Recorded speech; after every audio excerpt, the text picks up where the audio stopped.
things. Hi, everybody. I'm so excited you're here. We have, well, I changed my mind from the 3,000 slides that I queued up for you. And rather than that, we're going to have an interactive talk as Alina promised. And so I'll set you guys up for some activities, including polling and some discussion. So I'm excited you're here. Thank you. All right, so the goal here is to talk about how to make people's thinking visible. So what we'll be talking about first is a little bit of background to get things rolling. I'm going to give you some examples of methods from my research group and then some work with other collaborators. And then we are all going to together engage in a research simulation, and then we'll be discussing what we learn, and then of course have some closing questions. But the fun part is you can ask questions throughout. And so Vicente and Alina are going to be helping out in moderating that so we can keep track of everybody who wants to participate through the chat box or through the being on video or being on audio or whatever we get to do. So it's going to be really interactive. Make sure you have a place to type or write your ideas and reflections as we go. And then also, in keeping with the theme, we want to make sure that we make your thinking visible throughout so that you can take it with you and do something valuable with what we all uncover today working together. All right, so the first thing we want to find out is, well, who indeed has joined us? All right, so what I'd like to do is have us do a poll. And so if you can get ready, here comes your polling question. Please answer. How would you best characterize your professional role as a researcher, an instructor, teacher, or a researcher and instructor, teacher?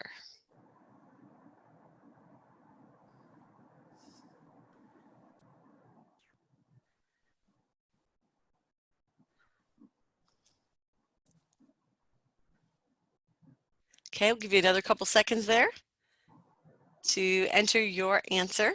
You can change your answer too. So when I click end polling on my end, your final answer has to be in there. And it's very final. This is a very high stakes poll. No, it's not. I'm just playing.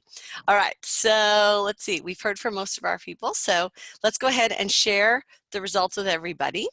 So it looks like most of the people that are joining us today have responsibilities in research and also teaching. And so I think that's going to be important as we consider this, because some of the work we do together today will apply to just research, some just to teaching, and hopefully some to both.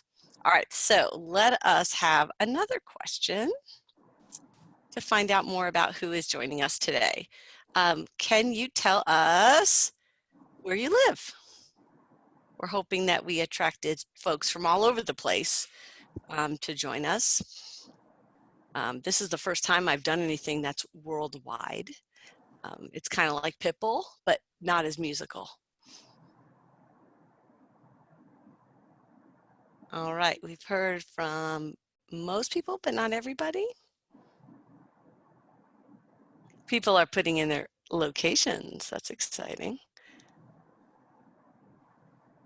And all right, just a couple more seconds to enter your location. Boy, I am thankful that somebody checked in from Europe so that I could claim that this is a worldwide event going on today. As you can see, 93% of our participants are from North America. So welcome to everyone. I appreciate you being here. All right, and one last polling question so that we can find out who all is here is I want you to tell everybody which best describes your use of chemistry education research. Please choose one. Producer of research, that is you conduct and publish it regularly. A consumer, that is you read chemistry education research and apply it to your teaching. Both a producer and a consumer, and then other. And we have no place for you to type in what other means, so we might go back and poke you a bit and find out a little more about what other means to you.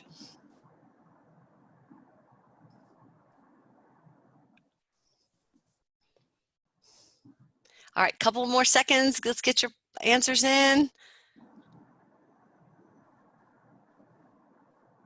All right, I'm going to go ahead and end that. And let's have a look at the results.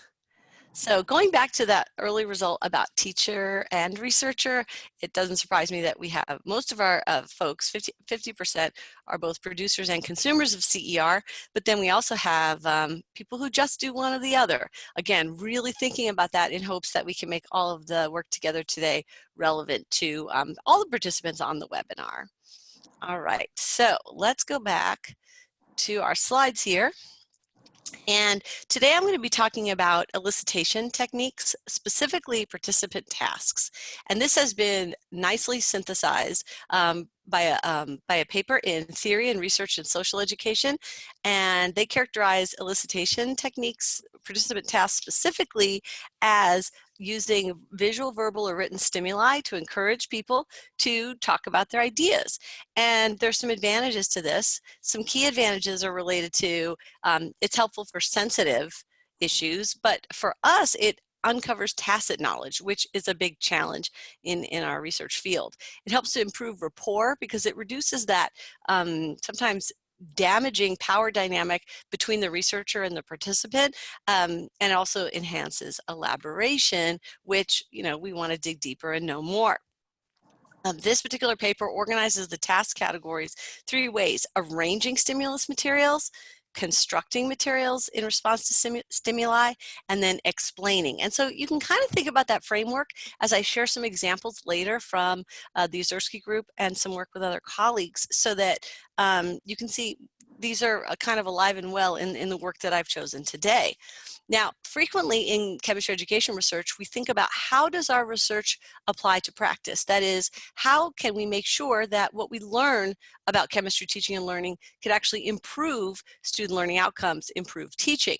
So I think what's interesting is this application of research to practice is a big deal to us. However, if we go and look at teaching, we actually can apply some things that are frequently done in teaching to improve our research skills. And so this particular book, Making Thinking Visible, is one way to think about how we can use techniques from teaching to inform our research. And here they use Perkins, Tishman's, and Palmer's work on different types of thinking. And so sometimes people think about like the chemical thinking framework from Vicente's group. They might also be thinking about thinking levels like Bloom's taxonomy, but this is actually categorized as types of thinking. And this is an interesting way to do it in this book. And the book goes on further to think about or describe, that is, classroom routines that are required and help evidence this kind of thinking. And those classroom routines, those techniques that are used to evidence and show particular types of student thinking, could actually be applied to the research lab. So I think this is a ripe place for us to start looking to improve the way that we make thinking visible. All right, so let's get into some work that I had the pleasure of being involved in. So this project I got to do with Debbie Harrington and Cindy Luxford, before she was Dr. Cindy Luxford, and then Karen Luxford Hannenberg. And this particular work is a good example of how card sorts can be used. And in this project, we were trying to figure out how teachers characterize inquiry teaching. And we used a tool called the Inquiry Teaching Beliefs Instrument that Harwood and colleagues had designed. And it was a card sort activity where you can see here in the picture, the center card, it says, you know, Inquiry Teaching in the Science Classroom. And we just asked participants to take the activities that seem to align well or describe closely aligned to inquiry teaching, to put those close to that center card, and things that are less descriptive of inquiry teaching further away from the classroom card. And so people did these card sorts. Now I will say something that's important when you're using a tool that somebody else developed and making sense of it in your own work, and that is that this tool was used as a qualitative and a quantitative instrument. We found that our teachers did not specifically attend to the distances, because we didn't ask them to do that in the protocol. They didn't attend to the relative distances between the cards, so we didn't use it quantitatively. But nevertheless, we were able to use this to not only learn about what they thought was more descriptive or less descriptive of inquiry, but the cool thing is that talking about these specific types of things that happen in a classroom allowed the teachers to talk more about their practices and their beliefs, specifically about inquiry teaching. And so later on in the study, you know, we were able to classify these activities, and using the work from Harwood and colleagues, classify those cards as being either inquiry cards, which we have colored here in white, non-inquiry, which we colored in black, and then they could be either, which are gray. And you could see here the profile of one teacher over time, and we could see that their ideas as they progressed through this target inquiry professional development program, as they progressed through the program, we could see that their ideas about inquiry were changing, and their thinking about inquiry was being evidenced by how they did these card sorts. And so, you know, of course, I picked the best example to show you, but again, it is a cool elicitation technique, but then also a cool evidentiary technique to use in research. And so thanks to Debbie, Karen, and Cindy, because I think this is a great example. All right, so now let's go ahead and have a polling question related to this. So everybody get ready to answer the next question. And this relates to card sorts, since we were just talking about that. So could you read these little items here, or these choices, and pick which of these apply to you regarding the card sort method? And for this one, you can choose all the ones that apply to you. So take a few minutes to read and pick. Thanks.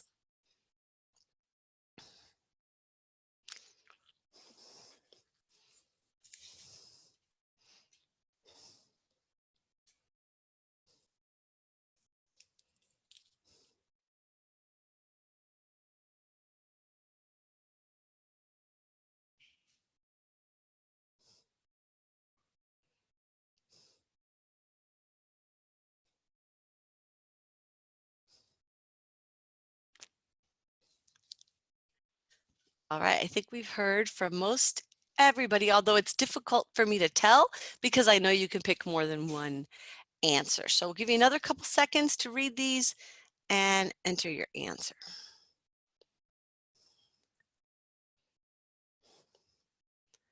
All right, I'm going to go ahead and end it so that you can see the results. So here is what people said.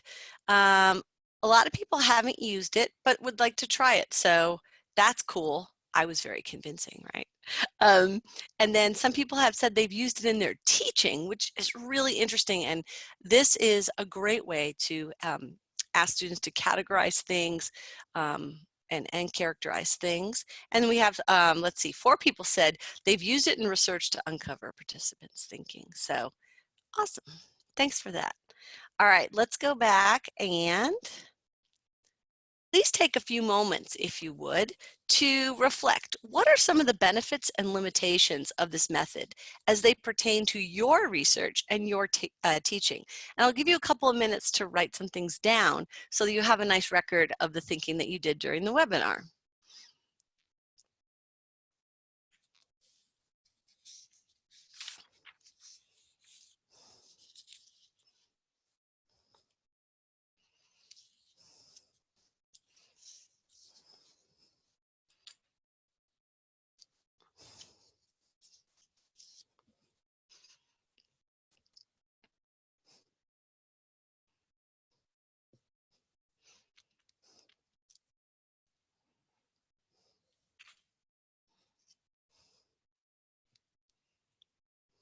Okay, take a few more seconds to shore up your ideas.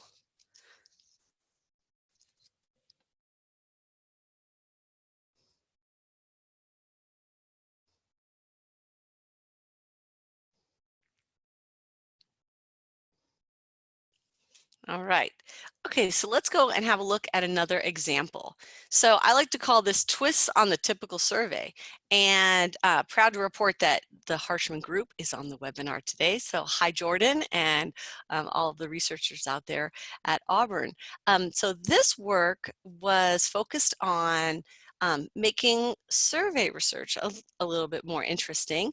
And the research question that we addressed with this project, or at least this arm of the project, was how do teachers use formative assessment results to guide teaching? And although the study launched with some interviews, in-depth interviews with teachers, we moved on to try to collect from a larger sample, and that's where the survey research came in. But this survey was not your typical survey.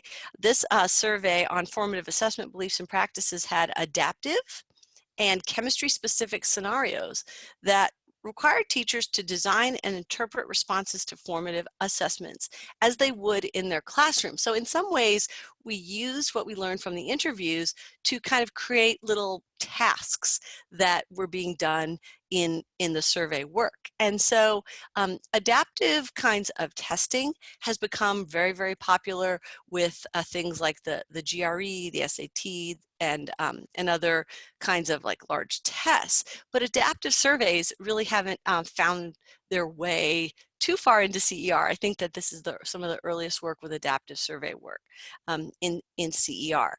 And so here, the tasks that the teachers were doing were built into questions where they would answer a question and then that answer would lead them down a particular path through the logic in the survey.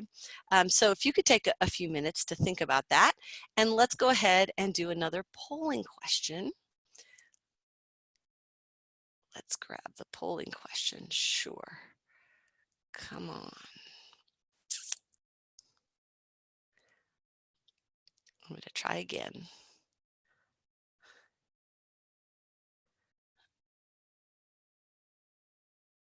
And that's not working. Okay, here we go. Let's go give this a try. So surveys. So for this question, which of these apply to you regarding surveys? And it's another question where you can choose all that apply.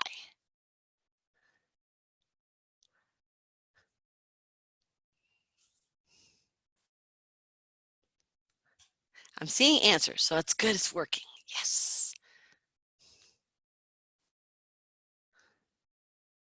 It's fun because I can watch the results happening in real time and they're just flashing all over the place. So this is exciting. It's changing with each person's entry because we've got a smaller group with us today. All right, so anybody else? Let's get those in. About 10 more seconds, please.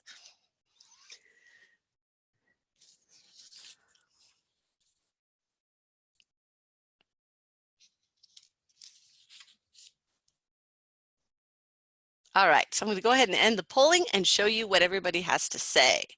All right, so have a look at these results. It seems that, let's see, about half of the people are aware of adaptive survey approaches but haven't used them. And one of the things, and you can also talk with Jordan about this, is maybe people don't use them because the data analysis for them is very difficult and challenging.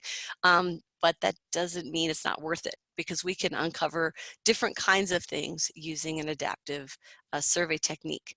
So 5 of the 13 people who answered regularly conduct survey research. And so I think those are the folks that are ripe to move towards these adaptive kinds of techniques because they already have some expertise. All right, so I'm going to go ahead and stop sharing those results and ask you again to do a bit of a reflection here. Think about the benefits and limitations of surveys in relation to your own research and your own teaching. Take about 2 minutes to write down your thoughts.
All right, so instead of moving on, I think it would be exciting to hear from people about some of their insights and thoughts so far. So if you could, in the chat window, I'm sorry, not the chat window, in your under participants, you can see there's a place for you to raise your hand. Is that correct? I'm making sure Alina and Vicente are on with me to help. Let's hear from some people on the webinar.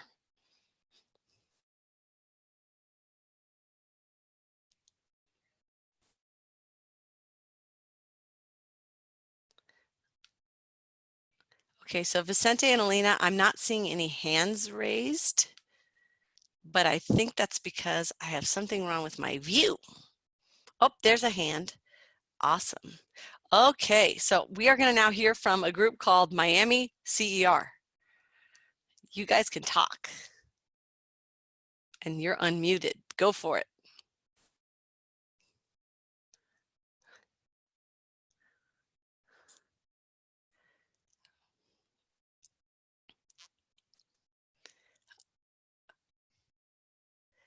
Help. Alina and Vicente, I thought I unmuted them. They seem to be unmuted. Excuse me. Maybe we get another group with their hand up, and then if Miami CER can get their mic working, then they can join us. Anybody else want to join in the discussion and share some insights from the webinar so far? Okay, Emmanuel, you've got the floor. Do you hear me? Yes, indeed, we can hear you. We were discussing in our group, and we believe that one of the limitations of the card sort would be that you must be familiar with the concepts for the card sorting to make sense. And for the surveys, we think that only the things that are asked in the survey are the information that you can get from it. Anything else to add? I think that's it. Okay, so Miami CER, can you respond to what we just heard?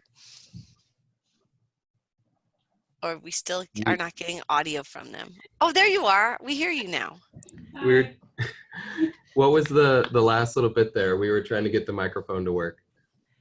Okay, Emmanuel, could you repeat what you were saying about the survey research? Sure.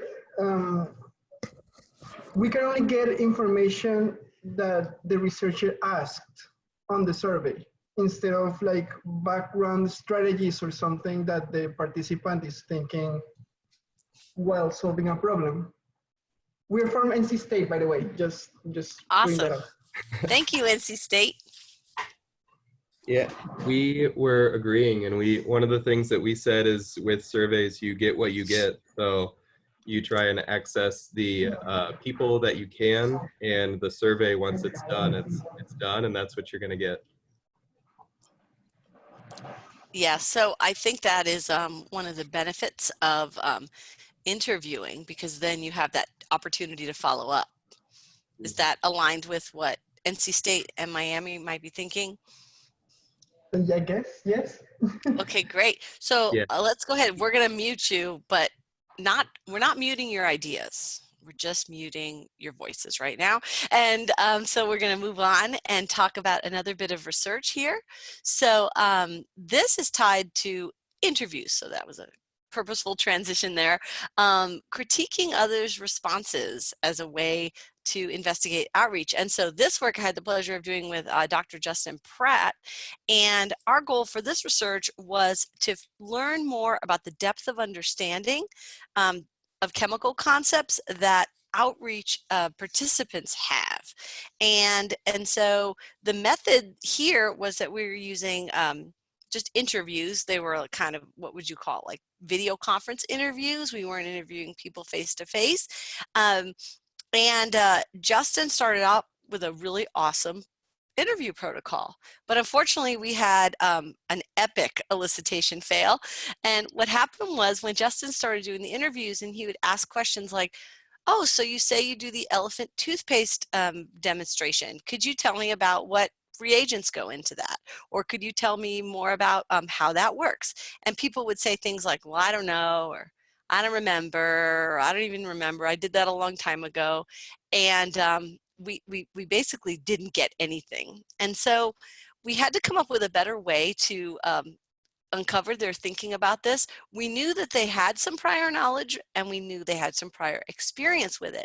And so we kind of pushed on them and we came up with, well, we said that they were other participants' responses. And interestingly, we actually generated this other response from things that people said in the pilot interviews, as well as the misconceptions literature tied to this particular reaction. That's the catalyzed decomposition of hydrogen peroxide.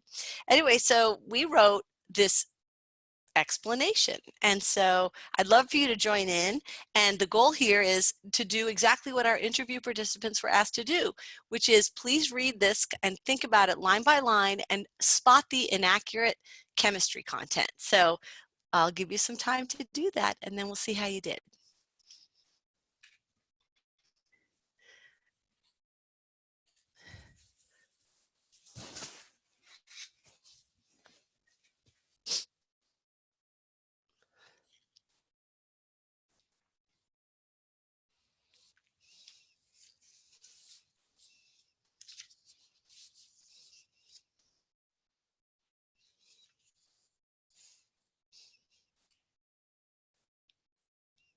I think what's fun is when I've shared this with large groups of chemists, say in a seminar setting, people start reading it and then you watch their faces and they start like grimacing and wincing and cringing, and it's actually quite a thrill to see people detect what's wrong with this.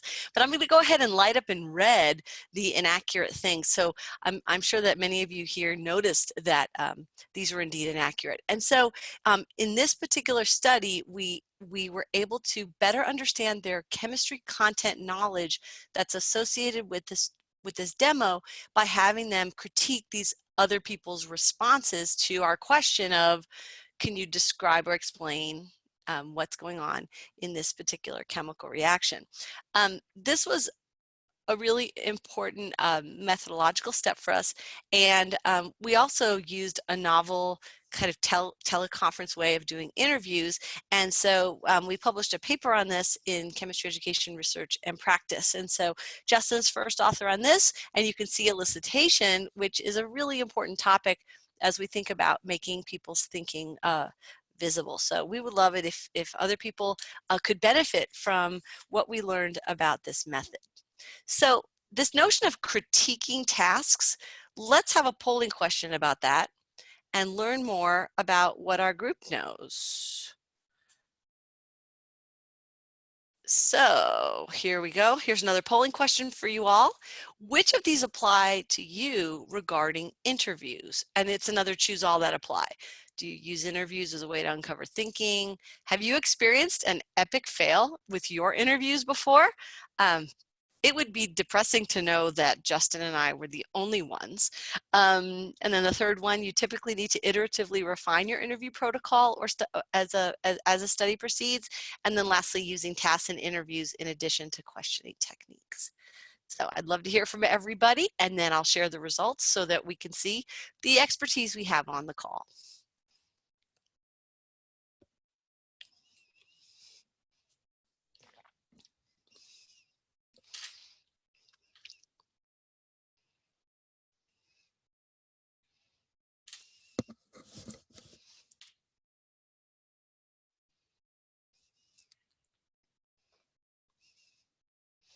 Okay, we haven't heard from everybody quite yet, so about another 5 seconds, please.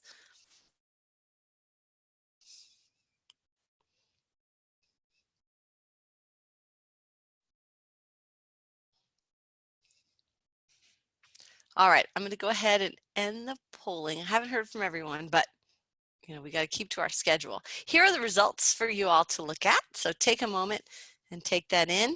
It seems like these are pretty common experiences for people. The good, the bad, and the iterative, I think, is what we're seeing here. So that's great. So I think this speaks to the value of us talking more and supporting each other more when it comes to methodological steps and decisions in our work. All right, so I'm going to take those results off. All right, so if you could take a moment now and reflect on the benefits and the limitations of using critiquing tasks in your own work. Take a few minutes to write some things down so you can evidence your thinking for later.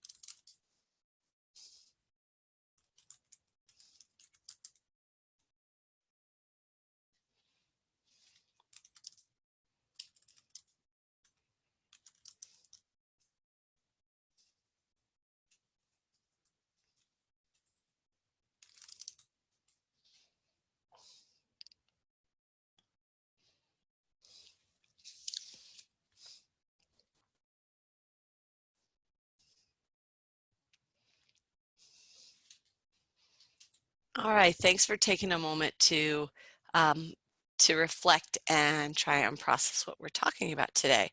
So the last example that I'm going to share with you is using group tasks to elicit thinking and make thinking visible. And this is related to some work that's currently going on right now, being led by Adam Schaefer, who is a doctoral candidate in the Yezierski Research Group. And Adams has a bunch of research questions related to assessment, but this particular example I'm going to use has to do with trying to find out what resources about assessment are activated during item generation for an inquiry lab about soluble salts dissolving. And so the kind of the novel method here is that Adam and I collected data. We collected audio data, video data, and also the artifacts when the high school teachers were in a professional development in teams generating assessment items for a particular activity. And so the data analysis is tied to some discourse analysis that helped us to identify, characterize and categorize the resources that were activated when the teachers were undergoing this process. And you can imagine that something that this gives us beyond an interview is we have participants interacting with one another. And so they're not just reacting to our ideas as interviewers, they're reacting to their peers' ideas. They're also reacting to the actual artifacts or the assessment items that are being created. And even though they worked in teams, there was actually some cross-team talk that we were able to capture as well. And so given that teachers are used to, these teachers particularly are used to working together, it was a really interesting way to uncover their thinking. And so this paper is not published yet, but hopefully very soon it's in revision and we're making great progress with this work. So I'm excited for you to get to see Adam's dissertation work soon. All right, so let's think about group tasks. Let's do another polling question.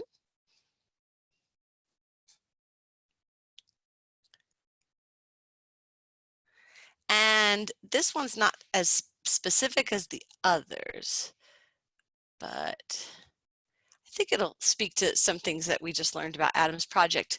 Which of these apply to you? And you can pick all that apply.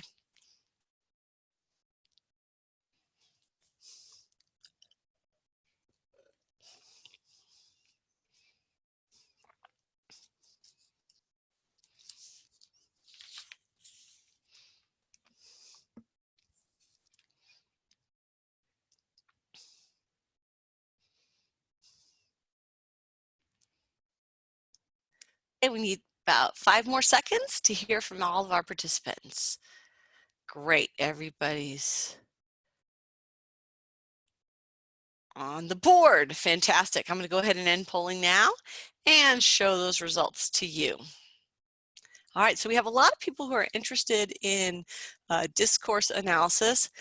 We also have a large group that studies individual participants' only, but there seems to be expertise with focus groups or observational kind of research going on as well. So I'm really excited that I picked some methods today that seem to resonate with the group. All right, so I'm going to go ahead and take those results down. And if you could take just a couple of minutes to do some reflection and thinking about, you know, what are the benefits, what are the limitations of studying or collecting data with groups of people in focus groups or group tasks, much like Adam and I did.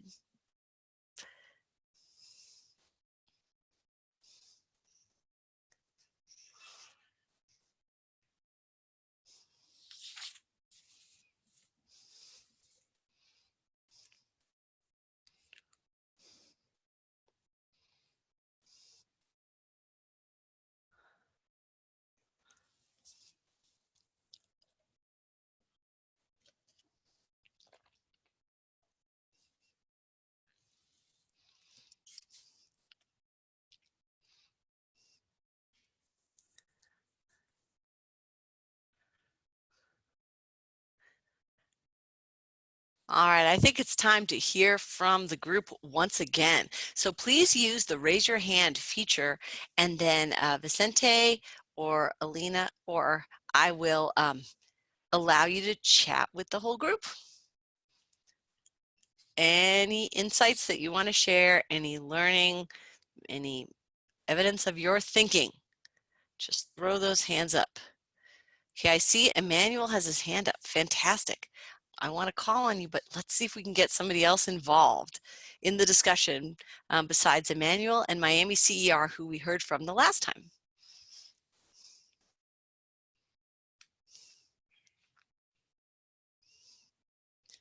Let's hear from Jared. All right, Jared. Let's see if we can unmute. There we go. Okay, can you hear me now? Absolutely. Okay. Yeah, I think it's really interesting about using tasks in interviews, and I think that one of the challenges that I have faced certainly is just that when you start to choose tasks, you also start to, in a way, direct the direction of the interview, which can be seen as good, of course, but I feel you have to be really careful about the tasks you do select, because it'll really influence the results you obtain. And I've just noticed that as I've gone through some of the interviews I've been doing recently over these last few semesters. Thanks, Jared. Does anybody have a comment on what Jared shared?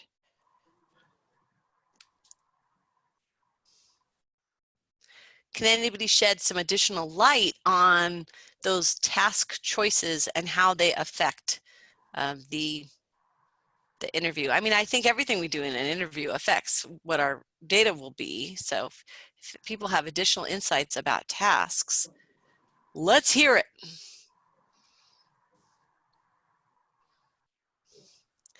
I know that there's a lot of smart, opinionated people on this call. Let's hear from you. Come on. Awesome. Let's hear from Michelle. Thank you. Hi, so I did some focus groups and some individual interviews, and I found that in choosing the tasks with the interview setting, you have to really evaluate your own prejudice and bias and bringing those to the table, because you are engaging in the task before your interviewees engage in that task. And it's very hard to step out of that role and look at it through the lens of other options or opinions that might come to the surface with other people. Thank you very much. Yeah, I think this idea of bringing up the biases are really important, because I think that there might be a perception that if we ask open-ended questions, then somehow, we're not imposing our bias at all.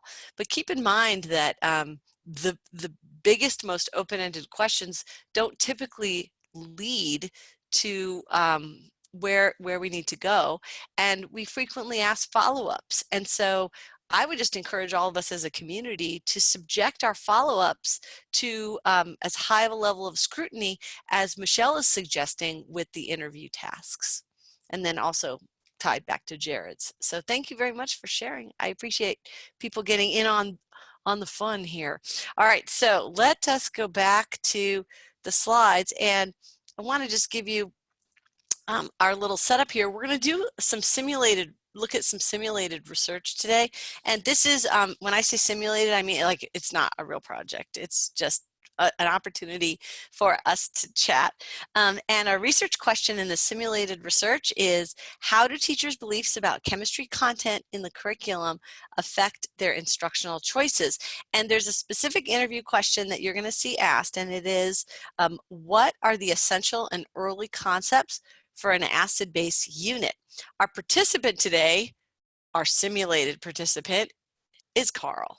Karl is a high school advanced placement AP chemistry, that's AP stands for advanced placement, chemistry teacher. Karl comes to us with 7 years of experience. His highest degree earned is a Master's of Education, and he teaches at a school with about 400 students, and it's a rural school.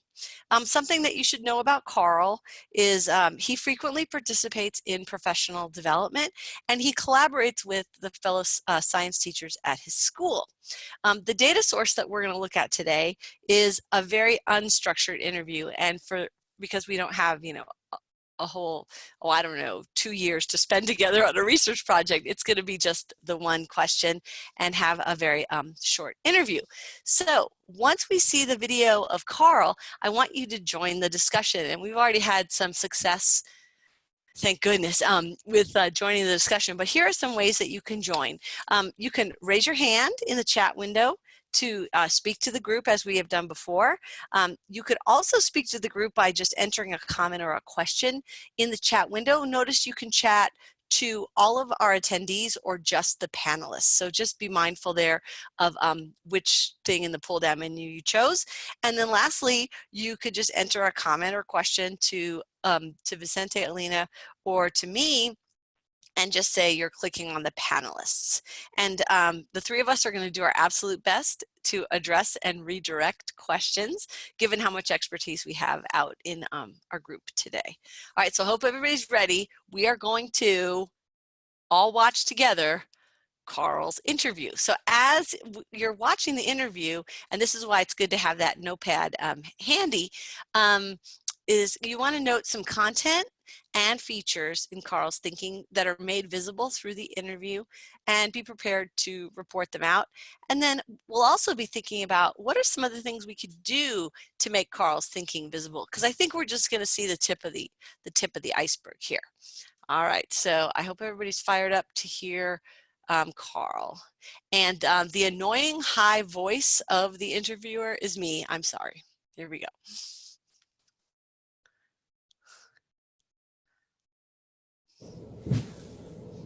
Hi, Karl. Howdy. Thanks for being here today. I've got a whiteboard for you and some dry erase markers so that you can make your thinking as you answer. That didn't work. Let's try it again.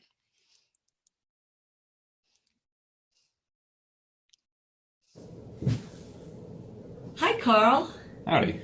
Thanks for being here today. I've got a whiteboard for you and some dry erase markers so that you can make your thinking as you answer the question visible to me. Okay, thank you. All right, great. So the question I'd like for you to answer is, what are the essential and early concepts for an acid-base unit?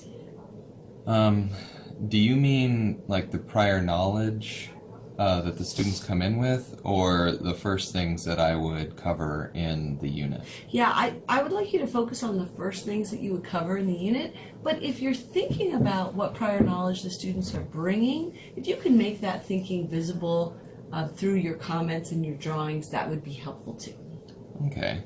Well, I think the first thing I would do is relate acid-base back to equilibrium. In my classes, that's the unit that comes right before. So I think that I would show the students kind of how the acid dissociates and, you know, where those protons come from. Could you write some things down to make visible your ideas so far about that? Yeah. So relating it back to maybe a dissociation constant. So if we had something like a Ka, where the concentration of the acid ions could be shown for something like if we just had a simple equation.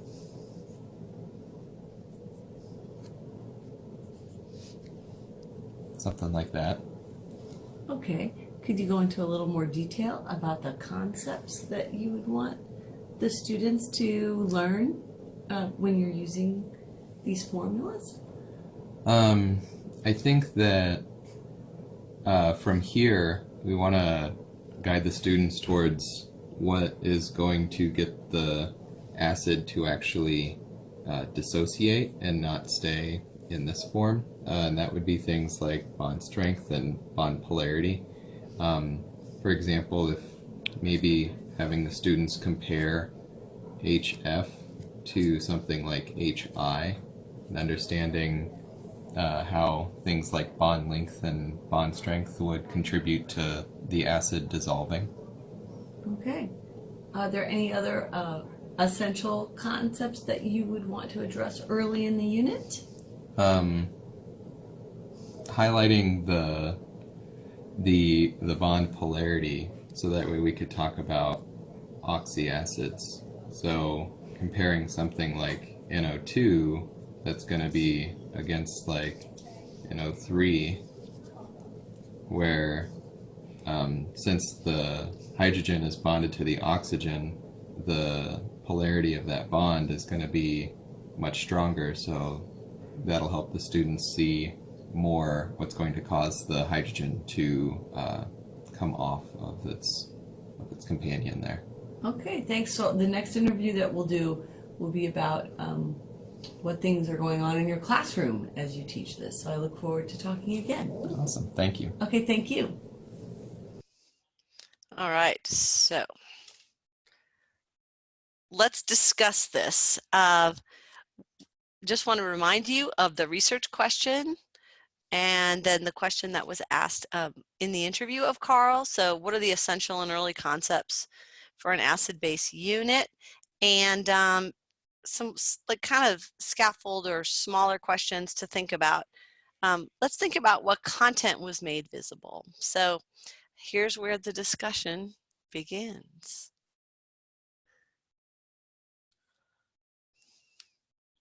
Just raise your hand, chat.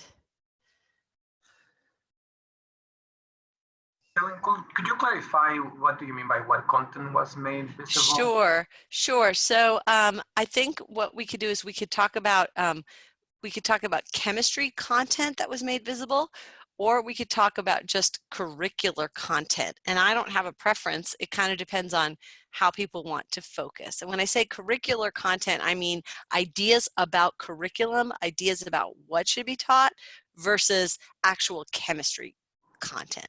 Does that make sense, Vicente? Yep. All right, great. So, but I think anything's fair game. I mean, the whole point of this video is just what do people see? What does this tell us? What are we noticing about Karl's ideas? So let's have some hands up, and let's have some chat going on.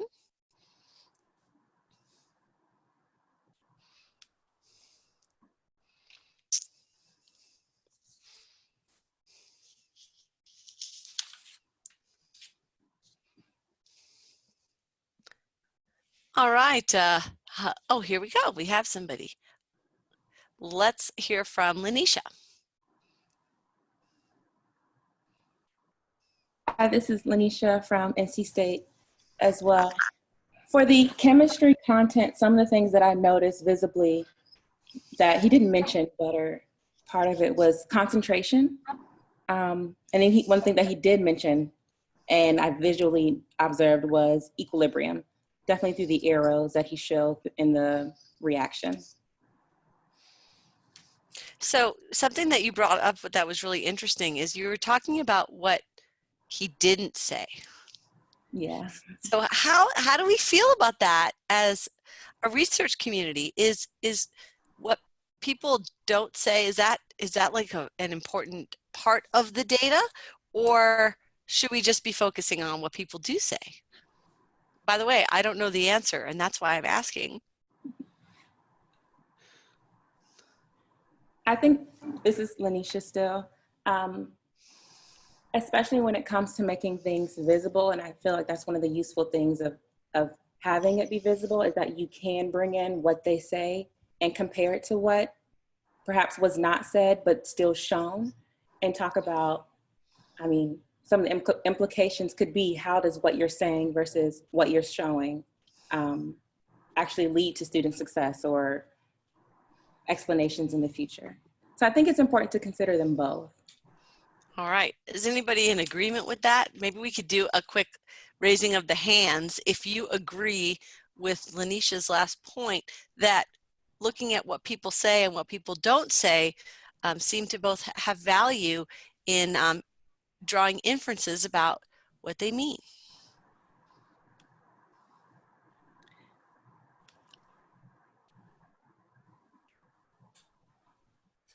I'm seeing some agreements with hand raising. I'm also seeing some agreement from in the chat. Here's a question. How do we know what a participant didn't say? I mean, can we interpret what we don't know? So this is an interesting question from Emmanuel.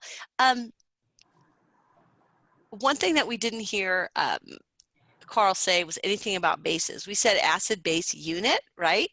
And then he didn't say anything about bases, but there was certainly water acting as a base in the example that he used, right? So maybe instead of drawing the conclusion like, well, he didn't say anything about bases, he must not care about bases, or he doesn't think bases are important, you know, that seems like it would be a leap. But maybe we could just think about, that would be an important follow-up. Like, this is an acid-base unit. I noticed you didn't say anything about bases. Did you purposefully leave that out? Is that something that you don't consider essential and early? Or is it something that you do consider essential? And if so, how might you treat it? We're seeing some other ideas coming through in the chat. So please take a moment to read what we have heard here from Michelle.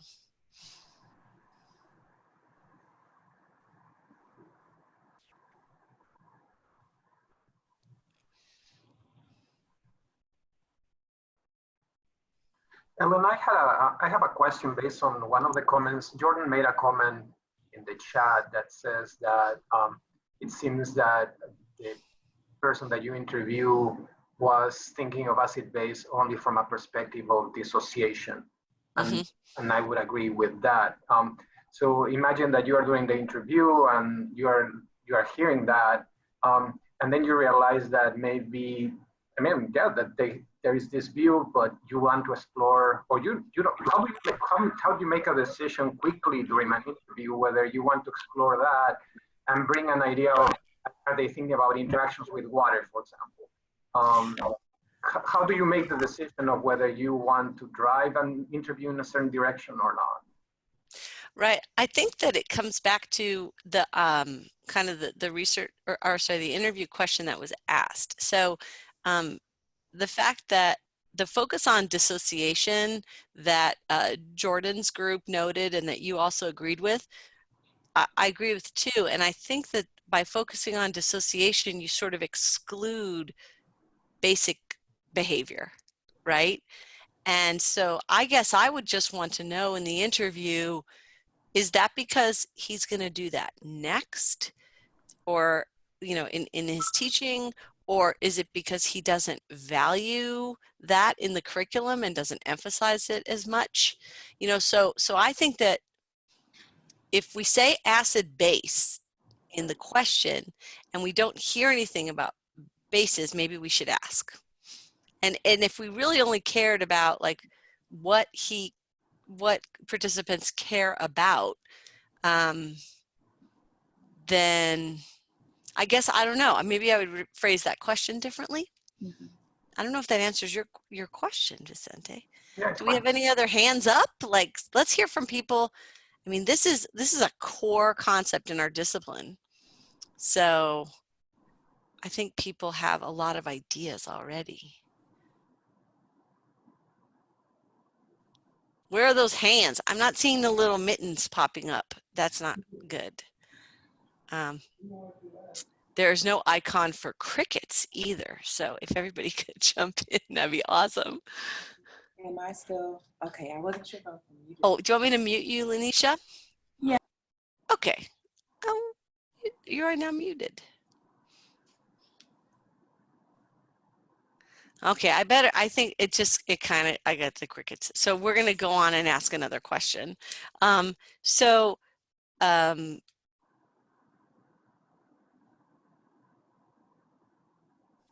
see, I'm going to throw these up here. All right, so here I kind of brought this up a little bit, but this fourth bullet here, what else do you wish to learn from Karl? So let's go ahead and everybody write follow-up questions in the chat, and let's see if we can get a really fierce running set of follow-ups from this initial elicitation. So go.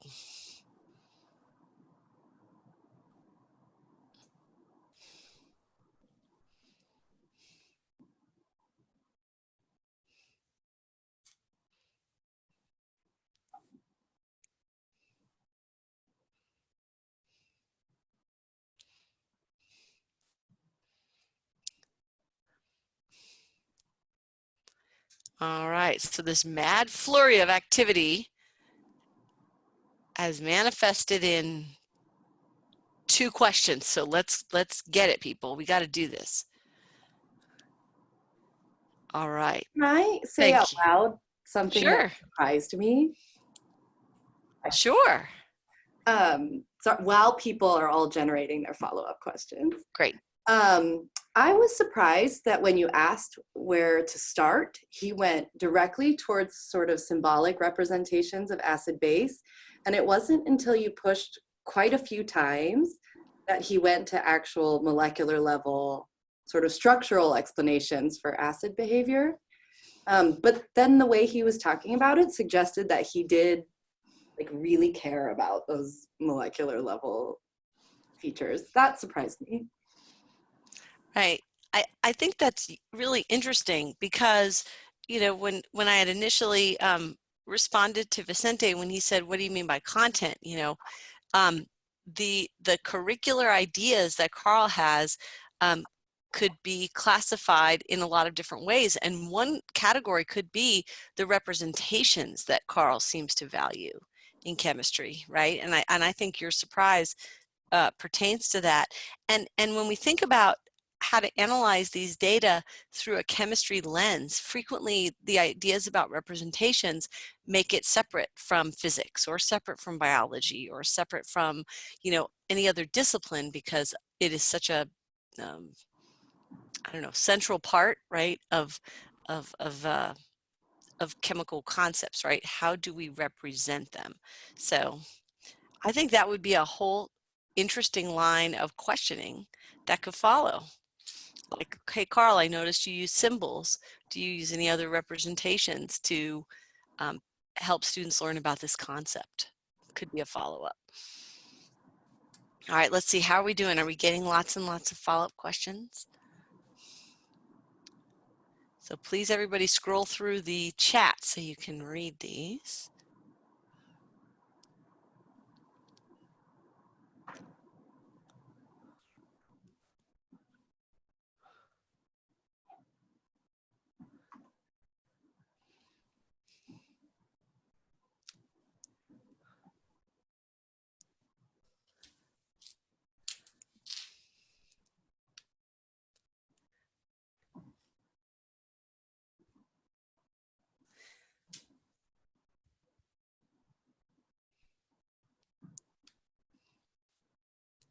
Okay, so again, the flurry of activity is not happening, which that's not good. You have to do your part, okay? You have to step it up. I've got lots of people on this call who I know are frequently generating these kinds of ideas.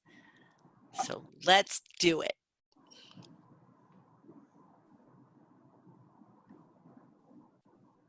Right, so you can comment on somebody else's work or entry, or you can generate another question. So prior knowledge has come up as something that's really important. And it was important to Karl too. So it wouldn't be weird, right, to ask follow-ups on that.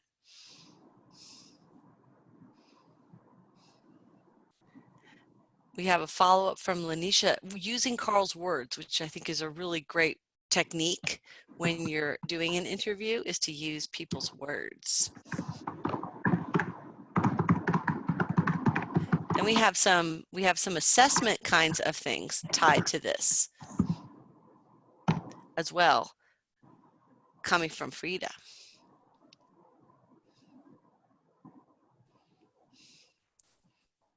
Vicente is tying to relevance. So it seems like Karl started with a very abstract idea.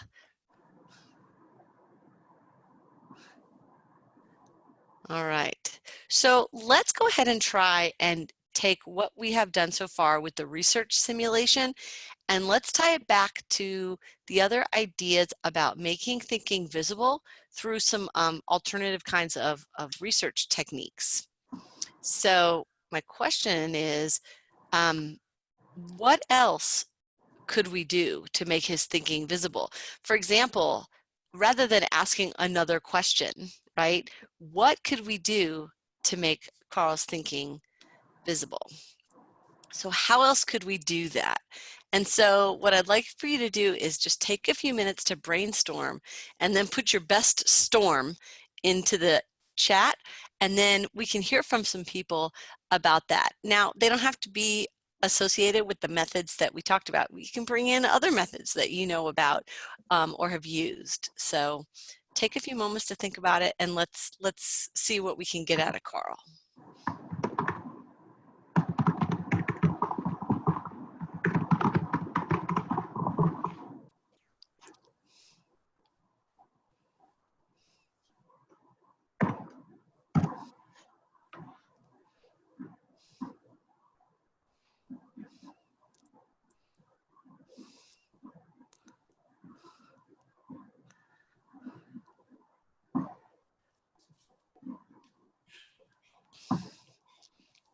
Thank you, Vicente.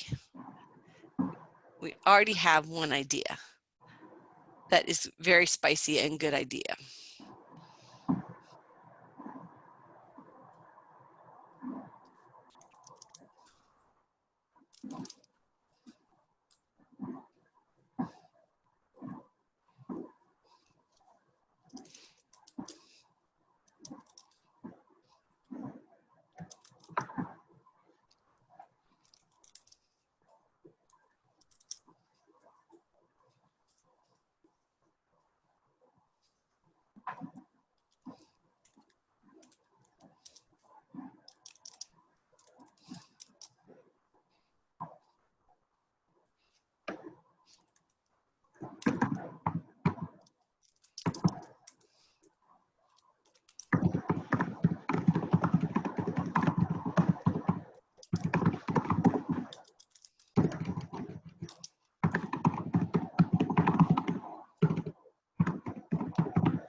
All right, thank you, Alina. Thank you, Vicente. Thank you, Jared. Thank you, Jordan and Jordan's group.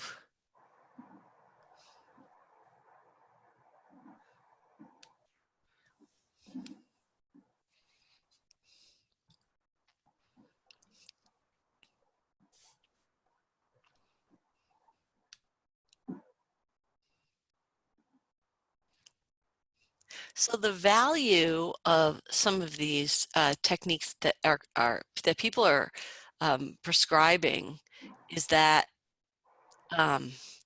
they kind of they place Karl more in the role of the teacher. It's more like these are the things that Karl would normally do, like think about lesson planning or thinking about working with students or thinking about working with a peer, right? So it kind of places the person in the context of the work that they're doing that we're trying to find out about. And so that's a huge value to these tasks over and above just asking them questions about their work.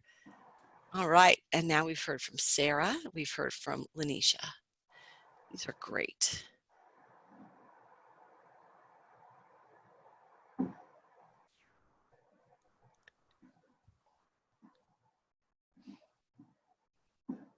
And you can imagine that when you do these tasks and you do the same task across a group of participants, and I think this was brought up by somebody else earlier in the chat. Sorry, I want to give a shout out, but the idea that, you know, it makes it easier to compare across multiple participants when you've asked them to do similar things.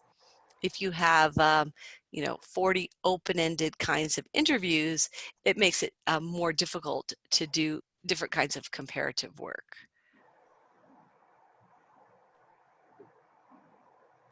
Okay, this is good. You guys did a nice job with this, and you paid me back for the crickets on the last one, so thank you very much. This is great.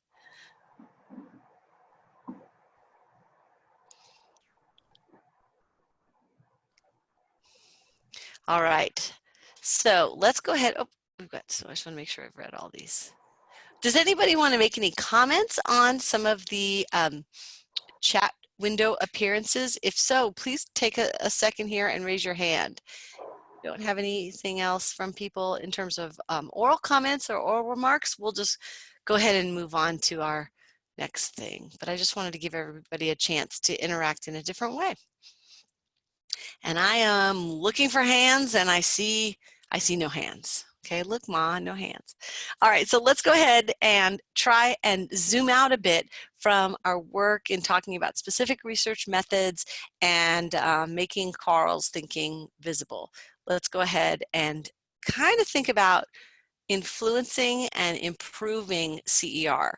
And so my first question to you is, how can we use thinking that was surfaced and made visible today? Yeah, that's good. To do the following things: influence methods, stimulate innovation, and improve peer review. In other words, like, so what, right? What are we going to do about what we talked about today, and is there a way? So I'm going to throw out actually a few questions, and then I want to see what people pick up on in hopes that there's something here for everyone. The next question is, what do you view as some barriers to innovations in chemistry education research methods? So not research methods in general, but the methods that we use in our field. And as a community, how can we address those barriers? And then lastly, you know, how can we use the thinking that was surfaced, made visible today, to influence teaching and learning chemistry, which is something that a lot of us engage in frequently. So take a few moments to think about maybe what kind of resonates with you and what you might want to respond to. And it seems like the chat went better than the hand raising. So if you could add your comments to the chat window, that would be awesome. And we'll see which things we'd like to pick up for more discussion.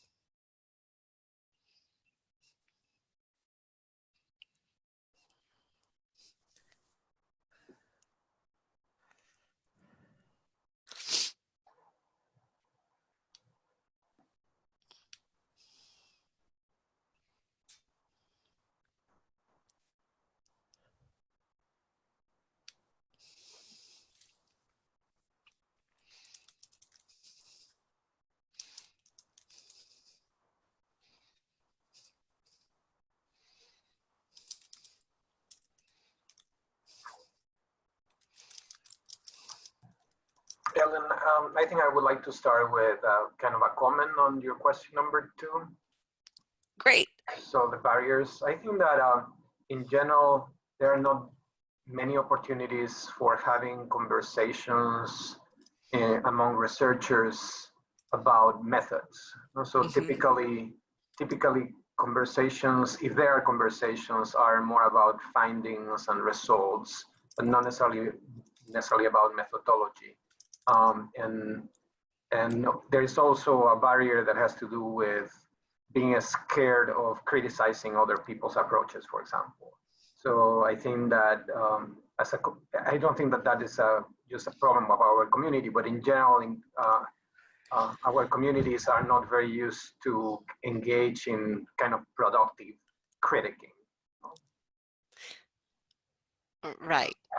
I think it's interesting that we have, I think there's lots of other fields I can think about where they regularly engage in critique, you know, to make yourself look better, you know, you knock other people down.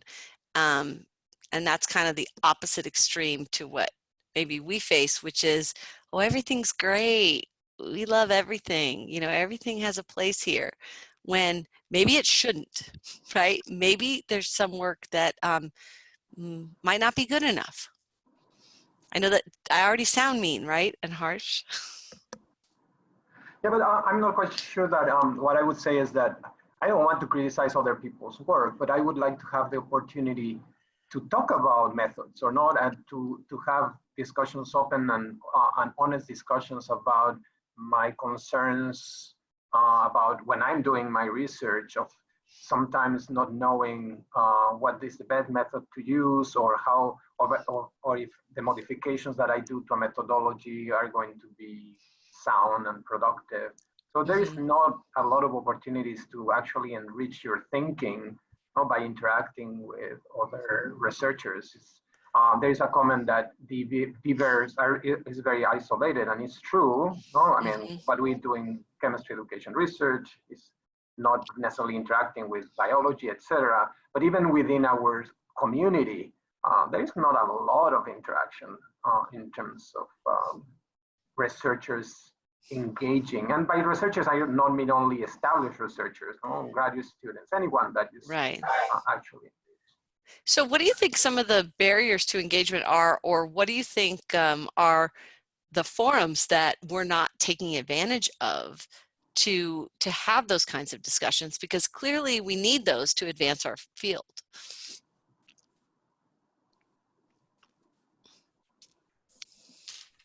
Come on, people, we're inviting you to talk. See, it's not just me that's asking, it's Vicente. So this is an opportunity to start engaging. Oh, here we go. Now we're getting some barriers. So if we scroll through, let's see. So we hear about isolation from Jared, right? We have this interesting thing from the Harshman group about proposing new methods. Reviewers might be skeptical. Yeah, that's true. Might be hard to get them in the kind of among the commonly accepted things.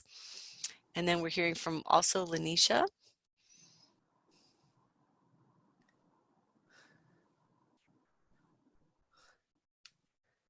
So we need more documentation.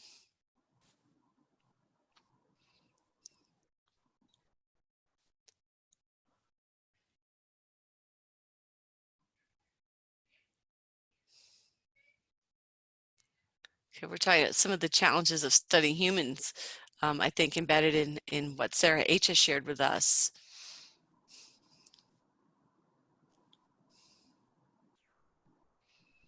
And then Alina's student pointed out the physical distances between the CER folks. Melanie has her hand raised. Oh, great. Let's hear. Thanks for catching that. Oh, there we go. Can you hear me now? I unmuted myself. Yep. Yes. Great. I think the question, Ellen, that you posted, I'm not sure if someone had written it to you, about where we publish methods papers is a good one, because in other disciplines, subdisciplines of chemistry, there are purely methods papers, right? Like I figured out this new way to measure, or some aspect of a molecule or something. But if we have a new method, I think my perception is it's got to come along with some results as well. So here's a new method, but then also here's my research question and here's my analysis and the results, which that's a lot to produce if you're innovating a method and producing research results. So do we in the field have an avenue just to publish innovative methods? I think that is a good thing to think about. And I appreciate you talking about other chemistry fields there, Melanie, because when Justin Pratt and I were working to publish the paper on access and elicitation in CER, it was tough. You know, reviewers were kind of tough on us. We had evidence that the method was working, but we didn't want to give away the entire farm, you know, in the paper. We wanted to focus the paper just on, look, here's a method that people could use. Then we had other works where we wanted to collect, well, or show the analysis and the results of a whole bunch of data that we collected using that method, right? And if we combine that together in one paper, it would be too much. And it would also not tell a, you know, a nice coherent story, right? Which is, this is a method that we developed and tested, and we found that it worked well, and that's it, right? I think that kind of goes along with your thinking. yes, and I guess the question is, should there be an avenue? You know, as a community, should we try to allow that to be more possible, or how would we do that as a community? Yeah, and I think it's hard to think about maybe like a new journal, but maybe it's more an openness to those kinds of papers when we see them in the existing journals where we publish CER. Maybe that's something that we can kind of come to consensus on as a community, that we would welcome those kinds of papers and think about, well, what would those have to be valuable publishable units in and of themselves? Right, and maybe it's a different kind of a paper, right? Like a methods paper versus, so it's like a different kind of research paper. I don't know, and maybe we could even do some sort of editorial or commentary in one of our primary journals. I don't know, that's something to think about. Like, you know, having someone maybe write that as, you know, here's a direction we can think about going. Right, right. Alina and Vicente, did you want to pick up on any of the other things coming through the webinar chat?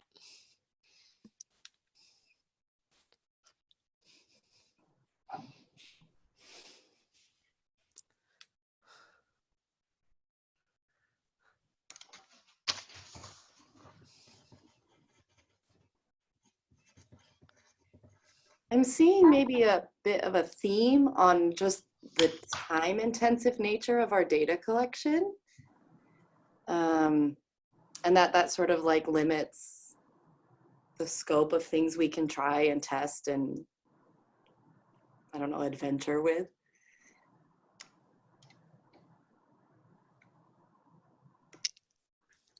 Yeah, I think one of the things I was thinking about when I was preparing this webinar, I had gone back to look at the history in psychology about when did qualitative inquiry kind of start and become a thing. And I found this cool resource that was about the history of qualitative inquiry in psychology, and I have some notes on it because I think they pertain to this idea about the time-intensive nature of using qualitative kinds of data. And they talk about how if we're going to do qualitative research that's based on defining constructs, they talk about induction and interpretation rather than, say, modeling and hypothesis testing. For it to be sort of good science, it has to be self-conscious, deliberate, critically evaluated, specially designed, and philosophically accounted for. I think maybe they're talking about have some key theoretical basis.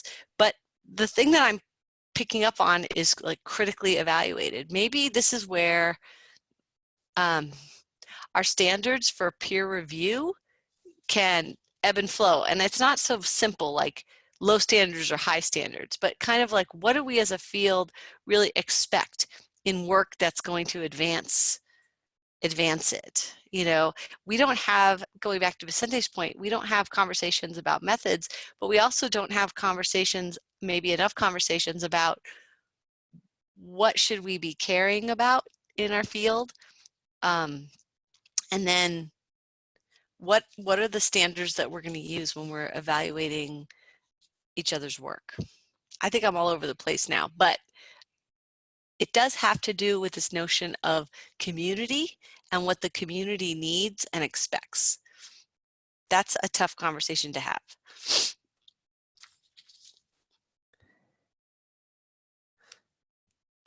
I think we are also in an interesting position because we draw so many of our methods from different disciplines, which means that our community itself may not have the expertise to review.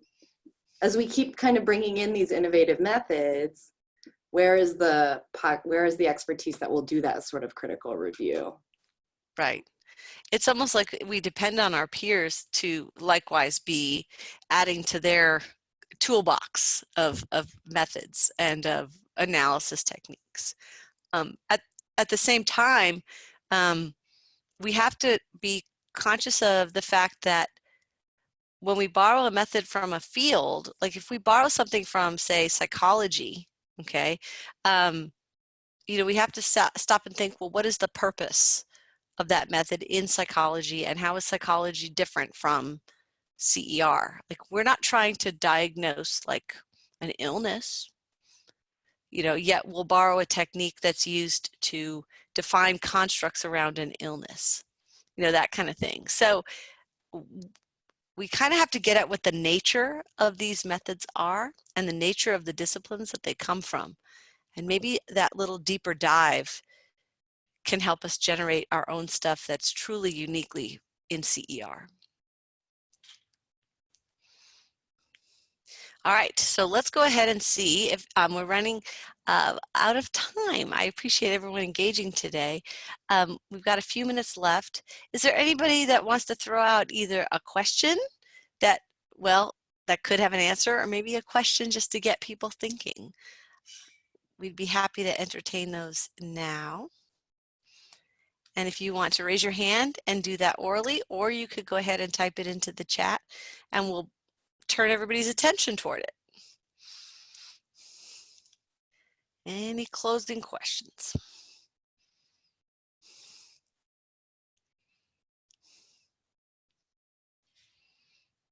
Another question or another item that you could type in would be great is, what would you like to see answered by a future webinar?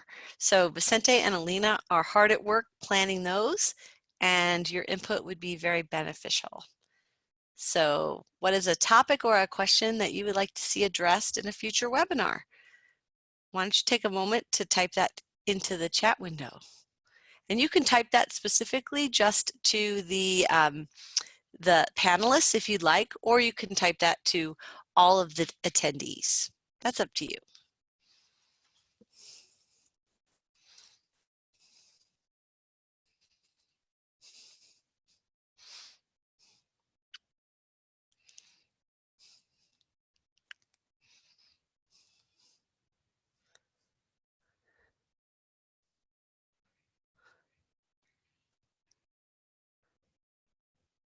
All right, so for these webinars to be meaningful, we need to hear from people. Yes, thank you, Jared. Good deal. You saved the crew. But there are more of you out there, so please generate some ideas.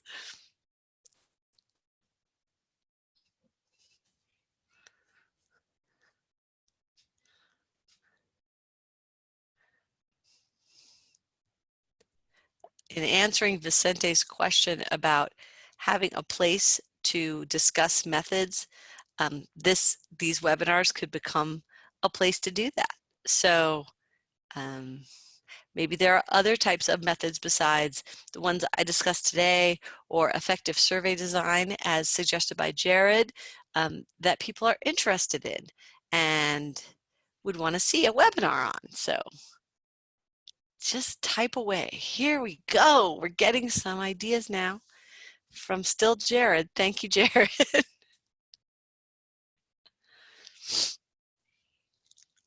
And Jared, I would definitely attend that second webinar for sure.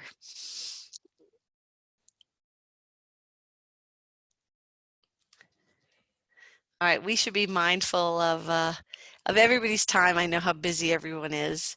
So I just want to close out by acknowledging Karl, the teacher, who was played by Adam Schaefer, who you heard a little bit about his work. He's a doctoral candidate in the Yezierski Research Group.